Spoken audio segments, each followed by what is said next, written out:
there's one thing that's made me successful in my life, it's surrounding myself with people who are smarter at what they do than what I know how to do with what they do.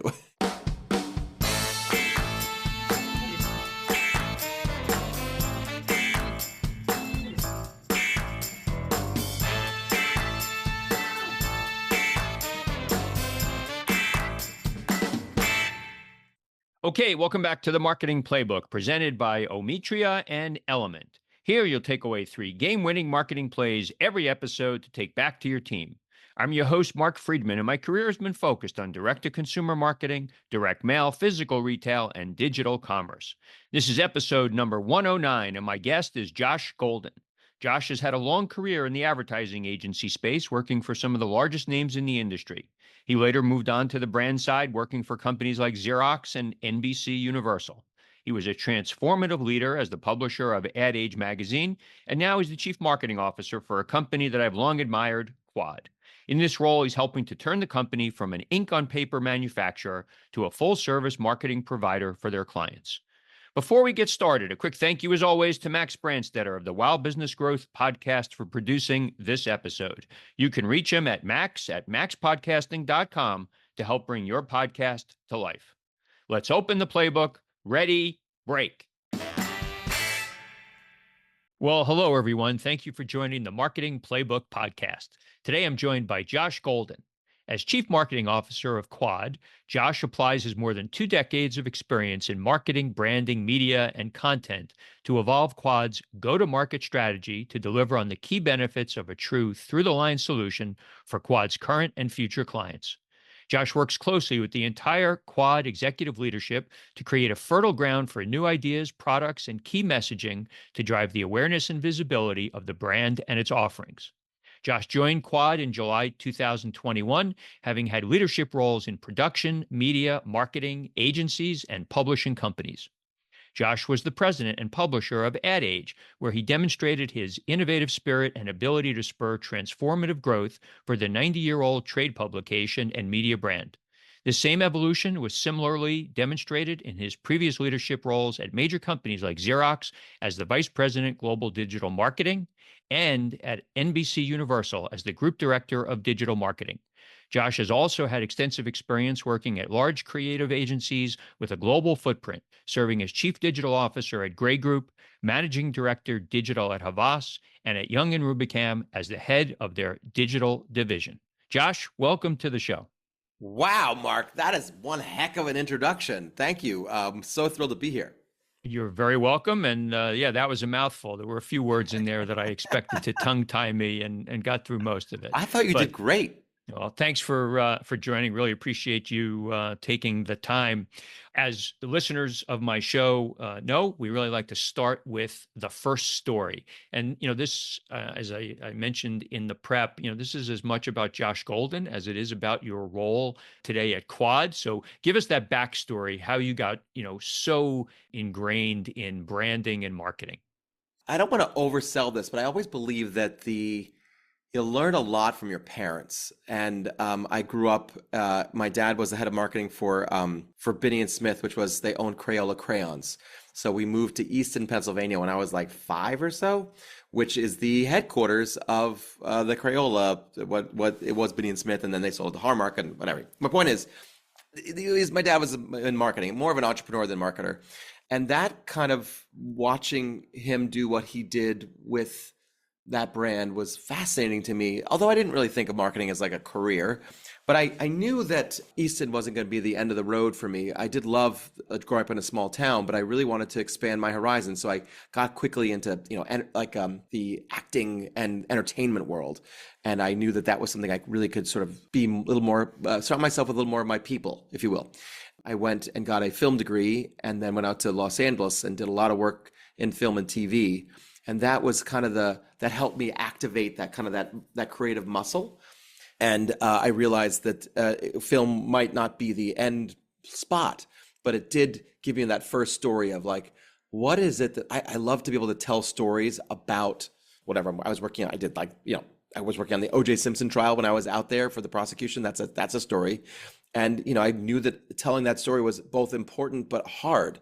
And I figured, I think I could make this into a thing, being able to help tell stories, and I just really like that part of it.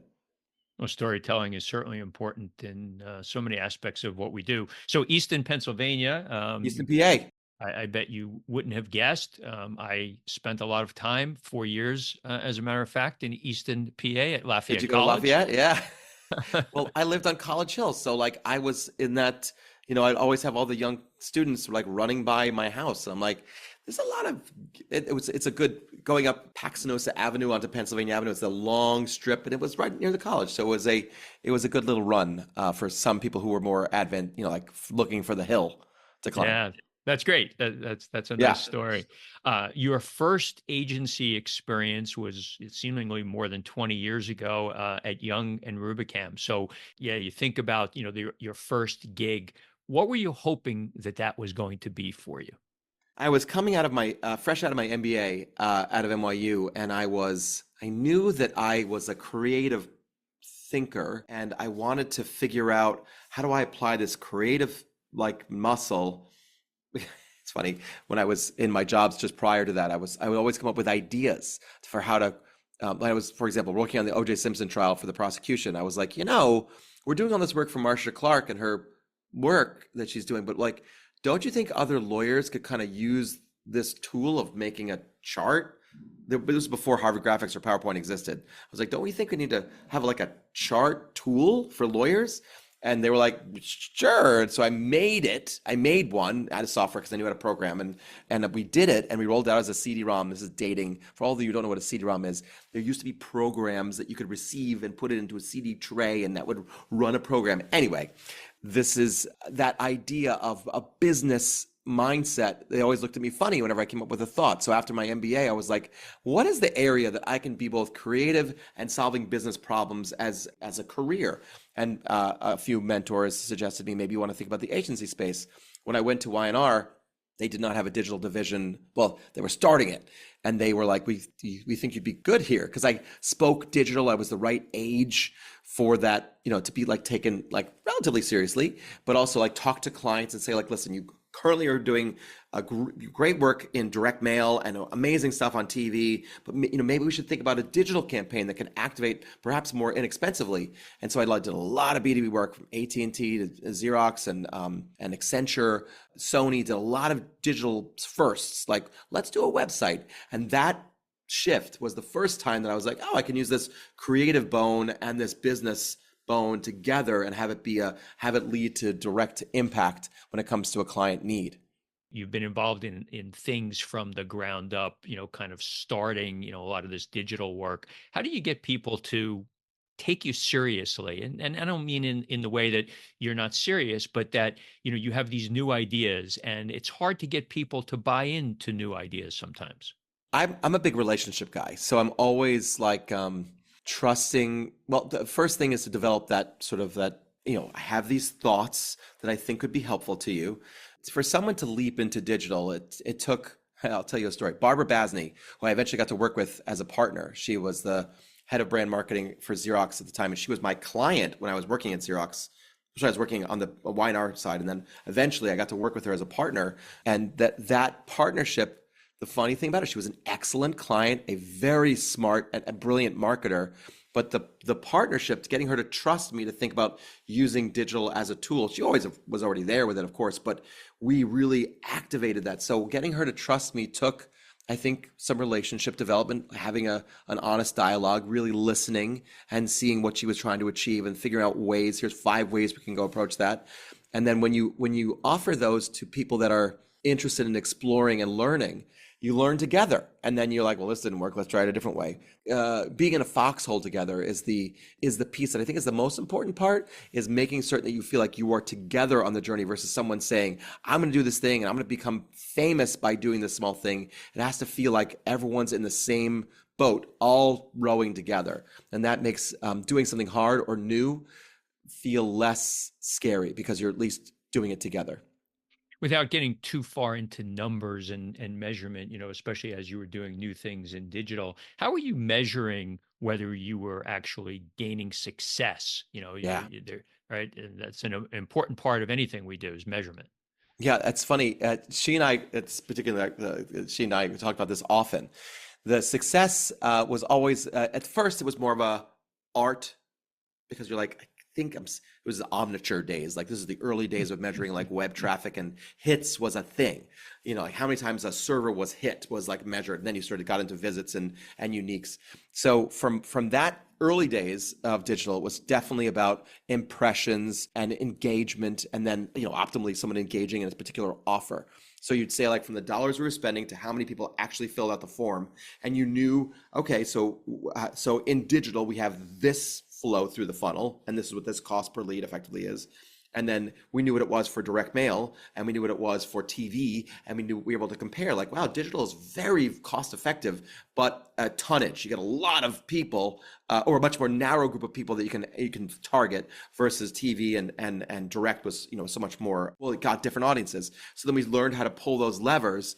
But at the early days, it was obviously all about cost per lead. And now with social media, et cetera, you're looking at much different things, brand attribution metrics that are about like positivity. How do you feel about the brand because of the just visibility of the brand out there, down, of course, into the funnel of like, okay, how much does it physically cost to get me cost per acquisition, or physical, how a new customer, how much does that cost? And you're able to quantify that pretty easily if you have a good measurement infrastructure that is all unified, which is rare, but it can happen. We can't do our jobs without surrounding ourselves with talented people. You've worked in lots of different companies. How do you go about finding good talent, people that will work well with you and with clients? If there's one thing that's made me successful in my life, it's surrounding myself with people who are smarter at what they do than what I know how to do with what they do. And I have been extraordinarily lucky to have partnerships with people that I extend far before a job and far after a job. Sometimes I get only 1 year or 2 years to work with people because they're just so brilliant, they're going to get pulled into something else. And I am excited for them generally that, but I always extend the relationship. Like, what can we do together in the future? So I keep a lot of those alive in text or a phone call when I'm walking, in an airport somewhere, like, yeah, I just thought about you. Let's just chat. And I find that the people that are similarly minded end up wanting to sort of gravitate to kind of work together. And there's been so many examples, a few too many to mention, that I feel so fortunate right now at Quad to have this extraordinary group of individuals that I kind of know. Like I know them from I'm old enough to have known them in their past lives. Some of them are new, but even those people that are new, they quickly get enrolled into this. Like, you're not with me. I know this job is forever, right? But like, if you leave, I'm gonna still call you. And I believe that talent comes from trust and vulnerability and admitting, I don't totally know this. Also, a lot of feedback I tend to give privately. I find that when you're in a large group setting, people are generally defensive. But if it's just the two of us talking here, Mark, when you and I are talking, it's very private. And I can say, I'm thinking this thing, I'm not totally sure. How do you feel about it? And it allows for us to arrive at a consensus. And once we agree, then we start talking more publicly about what we think. And then it becomes a rolling down the hill kind of like, yeah, of course, we'll go do that. So I found that talent for me is the magic, silver bullet, if you will, to make a good team amazing. And then finding the right talent is always a mix of making certain that those people are better at that thing than you are at that thing, and then letting them have enough space to operate in that job, and then really trusting, like religiously trusting what they're doing is the right thing. Not to say that I never do a side column like, I was thinking, I had this idea, what do you think? And a lot of those conversations are interesting and provide maybe a little bit of flavoring to, the dish that we're making, but I rely heavily on them. And then similarly, my boss, Joel Quadracci, who is an absolute gem of a human being as well, is relying on me heavily to do things and trust me to move this brand in the way that he knows it needs to be moved. So the partnership, it really does flow downhill. If Joel didn't trust me, I would maybe not have the same feeling about my team, but Joel trusts me so deeply, so I trust my team so deeply, and that trust should continue to sort of go into the whole organization, which makes Quad this like a special company that is, that has that founder mindset, it's 53 years old, but like this, Joel's the son of the founder, and he keeps that same energy and that same trust. And I got to tell you, the talent that he has created here is amazing, and it continues to expand, which I don't know, kind of like floored by.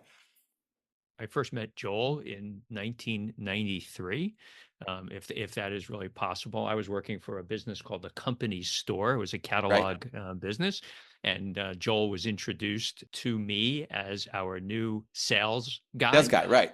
That's where they all start. And I remember saying, and I've told him this story many, many times. I remember feeling like, oh my God, I have the owner's son as my new sales guy. What's this going to be like?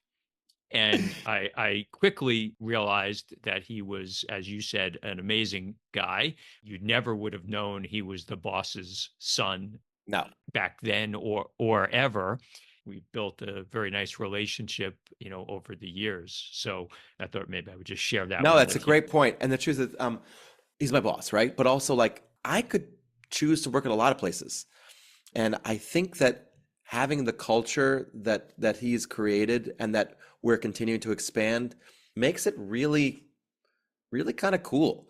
And the person that you met in '93, who was a young man then, he has He grown had up black and hair. He had black hair then. Yeah. So did yes. I. Well, we all get older, or else you don't get to be here and complain about your hair.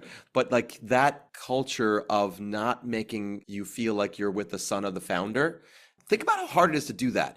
He's grown up around this business all of his life.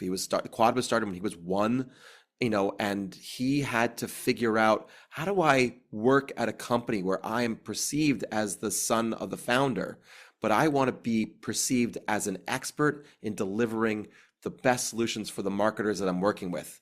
And that is just a great skill, and he has not stopped being a cultural like center of the bullseye for me and what I like, places that I enjoy working. Hey there, retailers and marketers. Want to stay ahead of the curve as we move into 2025? Ometria's new Retail Marketing in 2025 report is your key to unlocking the future of customer engagement. For over a decade, Ometria has been at the forefront of transforming retail with their customer data and experience platform, CDXP.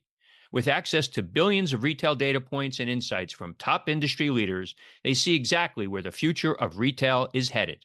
The report is packed with insights on the trends and strategies you need to thrive in the coming year. Imagine knowing exactly how to personalize experiences, leverage AI, and meet customer expectations before they even know what they want. This report covers everything from the latest tech to the most effective retention strategies. Whether you're a seasoned marketer or just starting out, this report will give you the edge to keep your customers engaged and coming back for more. So don't miss out and read your copy of the Retail Marketing in 2025 report today. We'll come back to Quad in a second. There's a couple of other things I wanted to hit on in Yeah, of your course. career. So, you mentioned before making a change from the agency side to the brand side. So you worked in a few different agencies, then you decide you're going to go brand side with Xerox. How does one make that change in your mind? You go from the agency to the brand. It's a little bit, I don't mean to sound ageist, but like the agency world is definitely more suited for a younger person's lifestyle. It is late nights, it is weekends, it is a grind, and you're working on multiple pieces of business. And then when you are successful in the agency space, you get promoted to be, running a group or running an agency, and then you're like managing a lot of clients in their, 4:30 Friday calls. I don't believe that is sustainable. And frankly, I'm not sure the agency model that the current operating companies or holding companies are doing it. It just seems to be hard to continue to do. Also, it doesn't let you really specialize. Like I wanted to get into like deeper. When I went to NBC, my first big brand job, I was like, I want to really figure out what if you're an agency, you're going 3 miles wide and 3 inches deep, and you really don't understand like how does that really work at Microsoft? How does that really work inside of Accenture? You're just sort of like figuring out how to like get enough knowledge to be like, okay, I used to call it I'm 3 chapters smart in every single book. I can go 3 chapters for sure. After you get to chapter 4, I'm like, sorry, I need to get Susan because she knows this answer better than I do. So that's what the agency world gives you, a lot of exposure to a lot of different things. Then when I chose to pivot into a brand role, or at least I got a phone call. This is how it happens, right? You get a phone call, you're like, hey, we were thinking, you might be interested in this.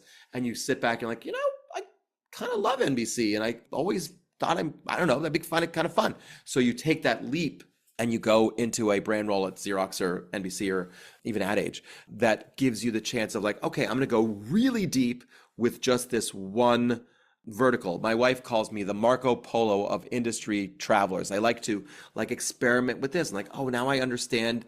I understood entertainment after NBC, and then after Xerox, I kind of understood a large whole, like a massive, massive global company. Then Ad Age was like, I want to understand publishing, and now I'm in a manufacturing company, so I'm having to learn and become an expert in a different, like a whole different, industry vertical, and then apply the knowledge and experience that come from the agency history and the other verticals to like, well, maybe I could try the thing we were thinking with NBC here, or apply at least a kernel that comes out of that. That is my suggestion for most people, is the agency world really educates you extraordinarily well across a wide swath of business. And then you have that chance to say like, you know what I really love? I love retail. And then you go find a great retail brand that you can go 3 miles deep with, and only 3 inches wide though.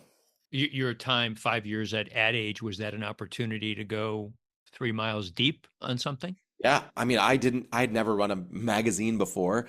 And when I got that phone call, I was like, actually, my first inclination was they were looking for a president and publisher for Ad Age. And I was like, I know the best people. And I'm gonna give you a couple of names. And like, no, we want like a brand marketer to come. I'm like, well, I'm sorry, that's really? I thought they were calling me for sourcing the role. And they started to explain to me, this is wonderful recruiter, Kara, who was fabulous. And she called me in to walk me through the challenges that the brand was facing. And I was like, I don't think they actually want like a me at all. I sat down with Rance Crane. Eventually, they convinced me to have the conversation, which I was thrilled to have. The conversation was pretty simple. It was like, I actually passed him a piece of paper in the meeting, and I wrote on it. It was Advertising Age was the name of the publication that I was interviewing. I said, listen, Rance, I got to tell you kind of don't want me. I tried to tell this to the recruiter, but I'm willing to chat with you about this. You don't want me because I think Advertising Age is how I learned everything about marketing and advertising from this publication.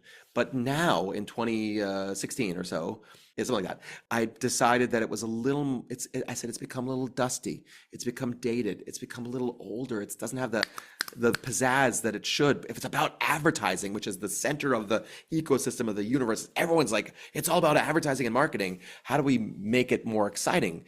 And so I pushed him a piece of paper, and he said, what is this? Is this money? I'm like, no, Rance, no.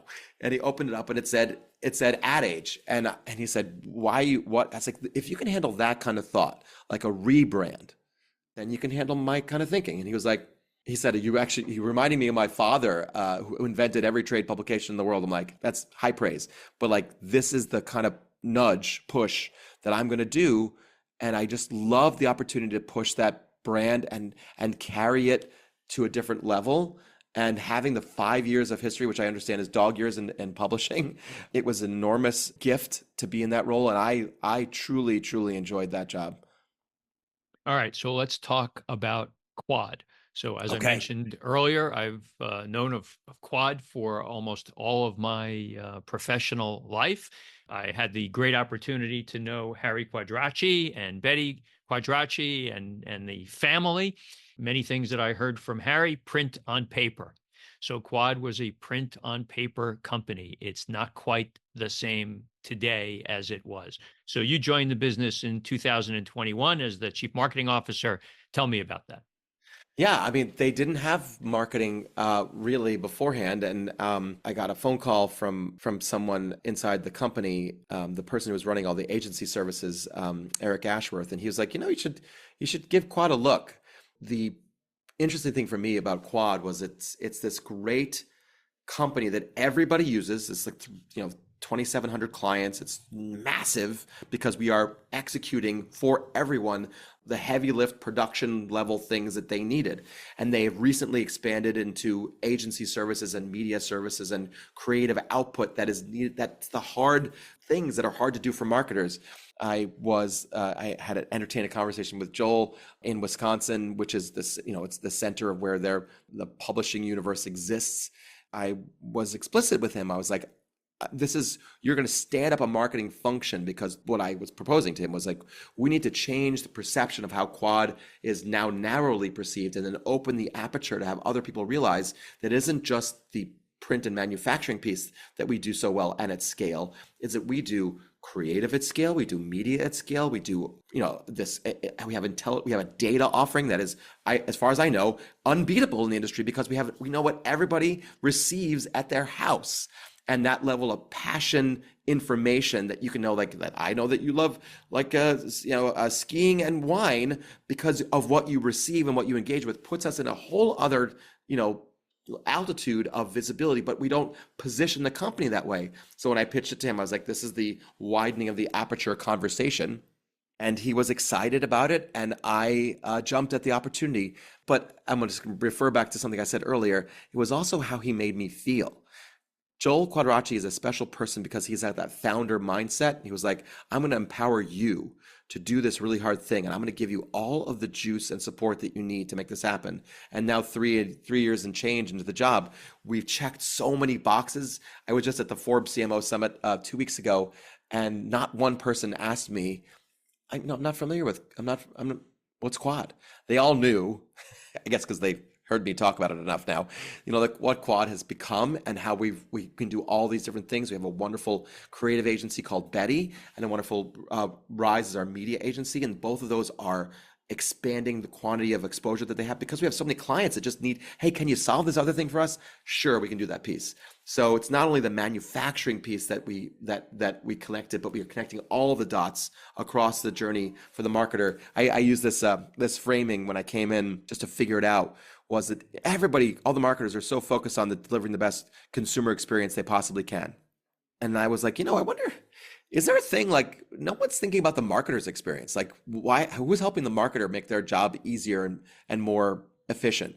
I said, what if we could come up with this sort of MX, like you focus on your CX and we'll focus on your MX. And so we went with this as a framing for the company, like a marketing experience company, to allow us to endlessly deliver a frictionless solution for the marketers that are out there trying to do their job.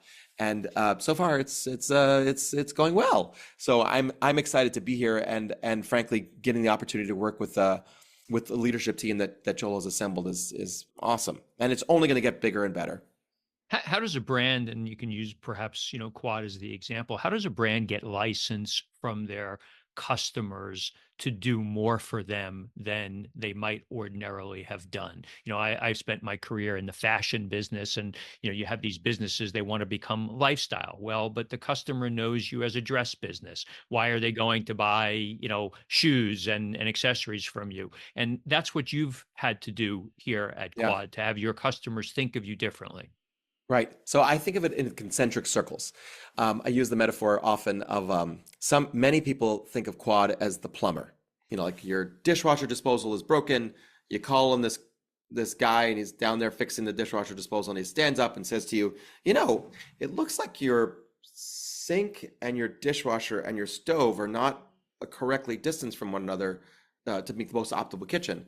And you would say, like, can you just fix the dishwasher disposal, please? He's like, yes, I'm totally going to take care of that. But I want you to know that whom you've hired is we're a kitchen experience company. We could do the plumbing, of course, but we do the whole thing. So the only way to successfully do that, slowly expanding out into other things, is think about the concentric circles that surround, like, for example, if we handling your DM, your direct mail for you right now, it's logical for us to be like, well, you know what? Whom are you sending the direct mail to? So we have a whole audience concentric circle that goes right around, the DM. Okay, so now we're doing your audience and your DM. Okay, hey, is it possible that we might want to pepper in a little bit of digital along with your DM, just to have the two things interwoven, because we know that the more media touches that you have, the more likely you are to make a purchase? Yes, of course, we should try that. So then suddenly you're doing DM, data, and digital. And then you think slowly out from there, like, well, what are the other things? What are the problems that you are currently having? I was just talking to a digital startup. a lot of these D2C companies are right at that 80 to $90 million revenue number. And they're like, we want to grow. And I'm like, this is the top that you will get with an Instagram ad. You cannot get bigger because you've reached the majority of the people you're going to reach on that platform. No matter how much more Instagram, there'll be that all important curve that you will not be able to diminishing returns. You will not be able to invest more. And so we are entertaining all these different conversations with brands that are extraordinarily visible, but are now expanding into DM or into catalogs because we're gonna have the data to show this, but the Gen Z audience, which is the new buyer, right? The Gen X, of course, is already into this, but Gen Z loves the physicality, the endowment of like when you touch something, it matters to you. So the Amazon catalogs of the world, the new J. Crew catalog, everybody's talking about the physicalness is coming back, and we have the opportunity to be at the center of that conversation. And that evolution only can happen through concentric circles, starting with the thing that the problem that they need to solve, and then we go out from the center because you have to get them to trust that you can do that one thing for sure. And then, well, what's the next logical thing that we can help you solve? And once you get that trust, it's really easy. The altitude is the hard challenge. When you're dealing with a DM buyer, it's very hard to leap up to the CMO to be like, we're going to talk to the CMO now. You have to slowly progress because it takes that trust. But if anybody could do it, a company like Quad that has trust sort of in their embedded into the culture, it's part of it. It seems like, yeah, it's just logical for Quad to try this, of course. Yeah, one of the quotes that I saw recently, I believe Quad, I think this was yours. I believe Quad uniquely offers a world-class through-the-line solution from idea through production with the power of a consultancy and the agility of a specialized agency. Yeah, that was, I think, an early days quote, but I saw it from far away. Like, I think this is interesting. Like, I don't know any other holding company that does the idea and then goes and makes it. Like physically, like, oh, I mean, I was Y&R and Gray and all these great agencies I worked for, like we would always come up with the ideas, but we never physically made it. So we have all these, 11,000 people that work at Quad, and they're all makers, whether they're an idea maker or a physical, like down the line in the production facility, ink on hands, making something. That is a really differentiated way of organizing how you're approaching the business. We're kind of like a holding company other, if you will, a modern holding company that is fully through the line, vertically integrated. So you don't have to go outside to go make something happen. I just called after I had this meeting just a couple hours ago, I called the head of production. I was like, can you do this? And they're like, sure, totally. Basically anything so far, everything I've offered to my head of production is like, yeah, no problem, we can handle that. I mean, it takes effort and time, but they have done this tens of thousands of times, and they're all about process and all about making it seamless and easy. So for me, like, I'm having trouble. Like, well, what about if I wanted it to include a flow code in every page? Like, no problem. All the things that I'm inventing, even the AI now layer of variable pages for different audiences. Yeah, totally can make that happen. These are the things that I'm like, wow, I can come up with any idea and you can go make it, and then it's cost effective. I just don't know I don't know. I'm kind of excited about, as you can hear, I'm kind of excited about it because it gets me jazzed to be able to come up with the idea and then be able to watch us as one company make the thing that we just invented. Element is an award-winning advertising agency optimizing e-commerce campaigns around profit. In fact, they've helped 13 of their customers get acquired, with one selling for nearly $800 million and one that IPO'd recently. Plus, they were ranked as the 12th fastest growing agency in the world by Adweek. If you're an e-commerce business that needs help scaling your ads profitably, check them out at element.com, spelled ELUMYNT.com.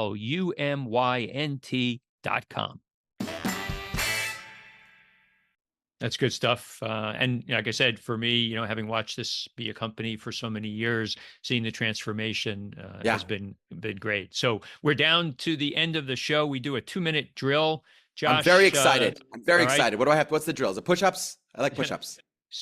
Well, you have to show me what you look like in your blue jumpsuit with a bow tie. Yes, well, that is a Harry Quadracci original. I would never assume to put on the bow tie. He would be, I'm not sure how he would feel about it. Maybe be inspired. We do have stickers on the back of, I don't have my laptop. We made Harry Quadracci bow tie stickers for the backs of laptops that everyone can sort of feel that originalness, that came from Harry, and it decorates all of our computers, which That's is fun. nice. I like that. Okay. 7 questions, 1 word answer. Are you ready? One word. Okay. Okay. Yes. Go. A brand that you admire or that inspires you? It's 2 words, but it's Taylor Swift all day. Okay. Favorite app on your phone? Oh, Insights Timer. It's a new a meditation app. Last website other than Amazon that you shopped from? Bamboo Labs. I bought a 3D printer. It's so awesome. Something that you're not good at but wish that you were? Tap dancing. I don't know, not O- really, but like I just Okay. like the idea of like, yeah, I can tap dance too. Charitable organization that you're passionate about? The Epilepsy Foundation. I'm on the board. I'm very excited about that. If you had one superpower, what would it be? Oh, it's time travel for sure. Is there another superpower that's better than that? That's it. Well, That's the one. you hear a lot of other things, Yeah, well, but that one they're all BS. that's a good one. Other than family, what's your most prized possession? Oh, this is longer than one word. But my wife, for my 50th birthday, gave me a classic car, 1971 Porsche 911. It's analog and so cool, and I love the feeling of that car. Sorry, no longer than one word, but that's not a short answer. That sounds like a good one. Josh, where can people reach out to you on social media should they have an interest in doing so? I'm big on the LinkedIn, as they say. I do post there often, so I'm happy to engage there. That's my big platform that I choose. Most of my posting. Great. Okay. Josh, this was great. Nice to chat Thank with you, you. Congratulations on your successes at Quad and before that. Look forward to staying in touch. Mark. This is such a wonderful conversation. Thank you so much for having me. That's it. Today's game ball goes to Josh Golden for coming on the marketing playbook. To me, today's 3 game winning marketing plays were as follows. Number 1, we hear often from guests that finding good talent is tough, but it's often the difference between your own success and failure. Find people that are like minded, but also add in those that might come at problems differently than you. That brings a good mix of perspectives. Once you have that team, give them the space to operate and give them the trust that they need to get the job done. And number 2, storytelling. Whether it's your own personal story or that of the company you're working for, it's important to craft a story that people will understand and engage with. So often, a brand attempts to evoke emotion from its target audience, and that comes from the story that they're telling. What do you want your audience to come away with from your message? We stand for style and value and great quality, or we stand for sustainability or something else. Whatever it is, be clear and try not to be all things to all people, or that message will become muddied. And number 3, transformation. Josh has truly been transformative, not only in his career, but for the companies that he's worked for. You can make change, but you need to be prescriptive about it. Lay out a plan, gain consensus from the people that you need to help execute, and then go for it. Josh moved from an agency where he helped put their digital business on the map, then he moved brand side, then to a publisher, and now for Quad, where they have truly transformed that business from a printer to one that can now help solve many of the challenges that their clients have beyond printing direct mail. It can be done. Thank you, Playbook marketers, for listening to another episode. If you want to check out more pages of the Marketing Playbook, make sure to subscribe on your favorite podcast spot and leave us a 5-star review on Apple Podcasts. Until next time, the devil is in the details.